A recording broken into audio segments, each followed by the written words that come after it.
Ijtimoiy tarmoqlarda Toshkent viloyatining Yangiyo'l tumani hududida haydovchilar o'rtasidagi janjal holati aks etgan video tarqaldi. Mazkur holat shu kunning o'zida tuman ichki ishlar bo'limi xodimlari tomonidan nazoratga olinib, qonuniy tartibda o'rganildi. Aka bo'ldi qiling. Aka yoshingiz katta.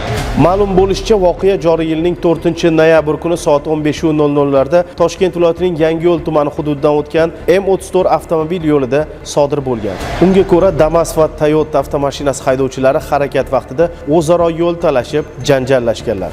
Jarayonda Damas avtomashinasi haydovchisi dastlab o'zining mashinasida bo'lgan balon ключi bilan Toyota avtomashinasining oynasiga hamda salondagi yo'lovchining bosh qismiga urib, tan jarohati yetkazgan. Toshkentdan Yangiyo'lga kelyotgandim. Oldimda o'zim o'rtog'im bor edi. Shu Toyota rusumli avtomobil yo'l berishini so'radim. O'sha joyda urushib ketdik. Temir ключ olib, ularning oynasiga urdim. Keyin ular o'sha ключ bilan meni yon oynalarimni urib, ikkalamiz ham qattiq so'zla chiqib ketdi, yomon so'zla. O'zimizni ushlab tura olmadik. Janjalning davomi esa aynan Damas egalari tomonidan video tasvirga olinib, ijtimoiy tarmoqlarga taqdim etilgan. Uradi hozir. Ol. Aka bo'ldi qiling. Aka yoshingiz katta.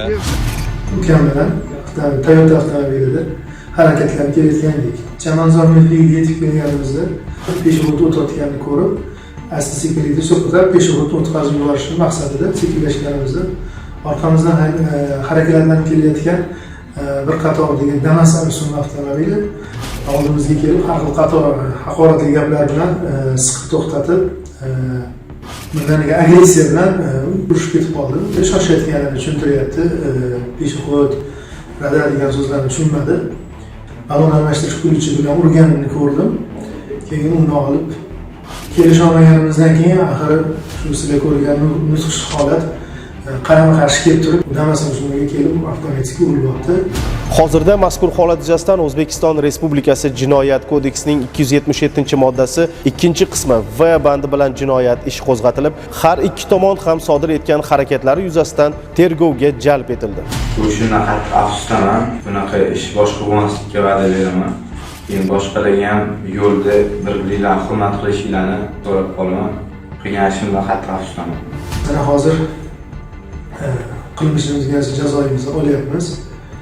Hammadan uzrimizni so'rab, yo'l harakat madaniyatiga bir-biriga hurmatni qaratishi, e'tiborli bo'lishini iltimos so'rab qolardim.